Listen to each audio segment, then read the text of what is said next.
Two gentlemen with differing opinions on the latter point.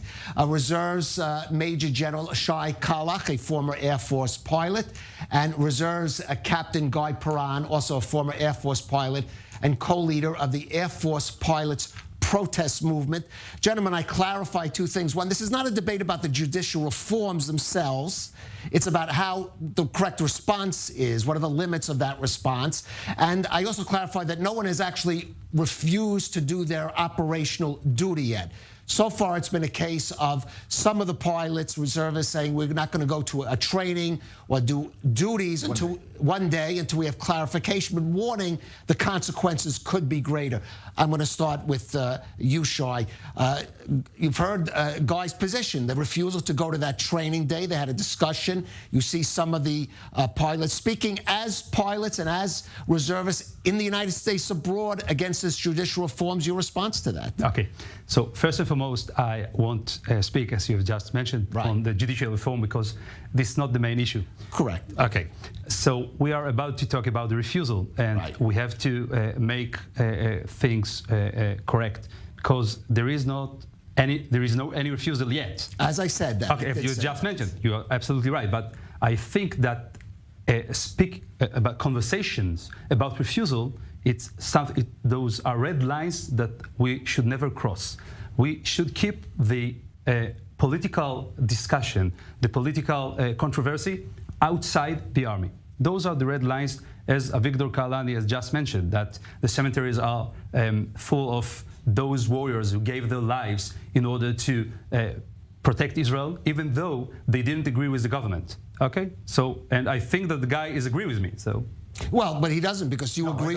Did you agree with it? Okay, let me ask you, Guy, because he says even to discuss it is a red line, and I presume you don't agree with the action that was taken regarding the training day, so you don't agree. So, Guy, your response to that? First of all, we're not talking about the army, the Air Force, the people who are there permanent. Right. The whole talk is about the reservists. The reservists are civilians that are just like me and Shai, but that go one day every week to train. Now, those reservists, as civilians, if they feel, and this is what they say they do, that if the legislation passes, they're going to have a problem. They're not going to be able to serve in an army of a state which is not democratic, without a strong, independent judicial system. So if they feel so, it is not only their right to raise a red flag, it's their duty to do so.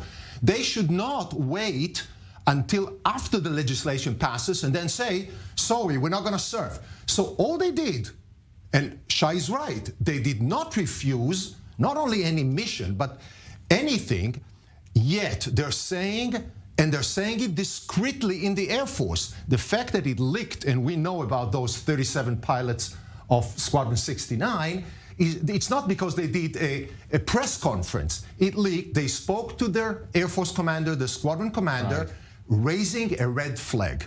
Okay, I don't know how discreet. I could argue we could argue the discretion, but obviously you don't agree, Shai. So what's your response? So I don't agree because I think that the word "yet" is "yet," and it's wrong because it can reach to refusal, and those are the red lines that I've just spoken about.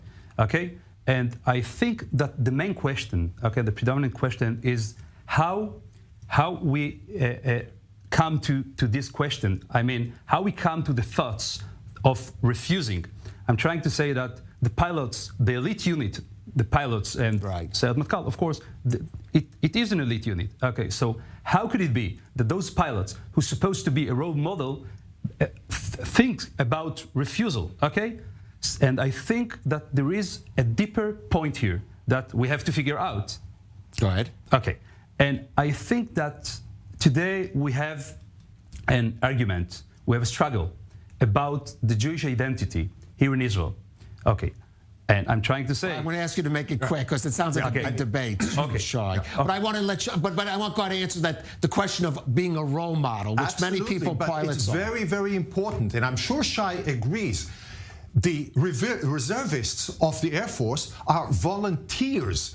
In other words, it's not a matter they cannot be given an order you have to come and serve or train.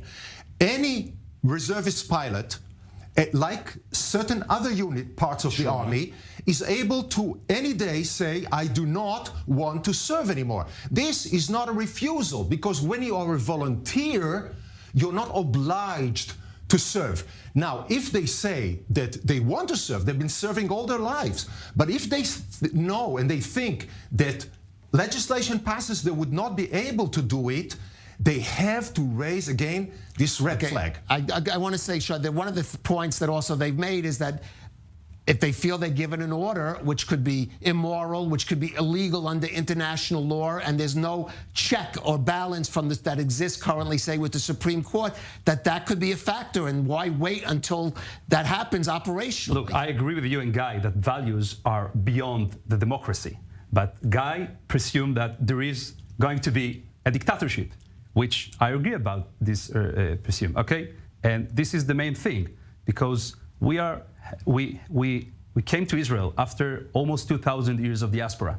And now we have the duty, we have the obligation, we have no authority to begin any form of refusal. That's it. And I think that the world yet is a form of refusal, and we have the duty to stop it and not come to it.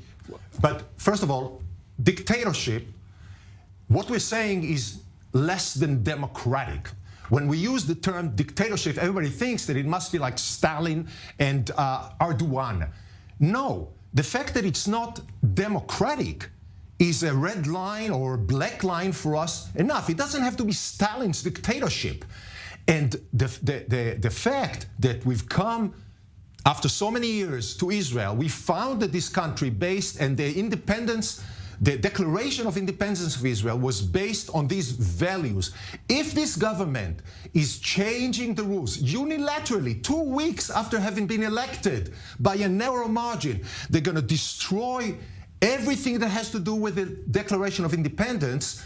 This is a revolution, and we have to stop it. Now, the pilots did not do these acts after a week or after 2 weeks or after 4 weeks of protest. They are only doing it now because these guys are going ahead with the legislation as if they don't care about anything. So we are obliged. All right, I want to give Shai a chance to agree. Obviously, there is an issue, Shai, that the government has to address. Guy has just mentioned that there is not going to be a democracy anymore. And, and it does not explain anything. I mean, if you presume that there is not going to be a democracy, you ought to explain it. If I have the time, I will. Okay. And I think, and I tried to say before, I think that until we won't succeed to end those forms of refusal unless we don't come back, return to our foundations, our values, our treasure of democratic values too. I'm trying to say more than that. I think that values are beyond democracy. Okay, beyond democracy. Yeah, of course. Shai, that's for him. It's the halakha. It's the Bible state. Okay, this is what he's talking about. We as a society, we have a structure that we have to figure out our moral values, and we have treasure of values of more than 30,000 years. How do you respond to those who say, yes, a Jewish state, but a democratic state, not one without the other? Do you think it's democracy at the moment? I think it's more of a democracy. That's a question for God. It's a democracy. No democracy is perfect. Even the United States or Britain's democracy, which is the symbol, are not perfect. But yes, we've maintained a fragile but strong democracy that survived a lot of difficulties, including a lot of difficulties for the people that you are coming from the people who left Gaza. We survived a lot of that thanks to the fact that there was a strong judicial system on one hand, and the relationship with the government and the parliament was strong. These guys are trying to change the rules of the game. They want their Knesset and the Prime Minister to control everything. Gentlemen, I really think we've come to a very fundamental disagreement, which we're not going to be able to solve in this studio, but it does show you how deep the divisions are in this country. And yes, you have to say in the military reserves as well. But we're still good friends. But that's absolutely. Captain Guy Not just friends, but bad brothers. And Major Shai Kalach, thank you for joining us. Thank you very much. On the rundown.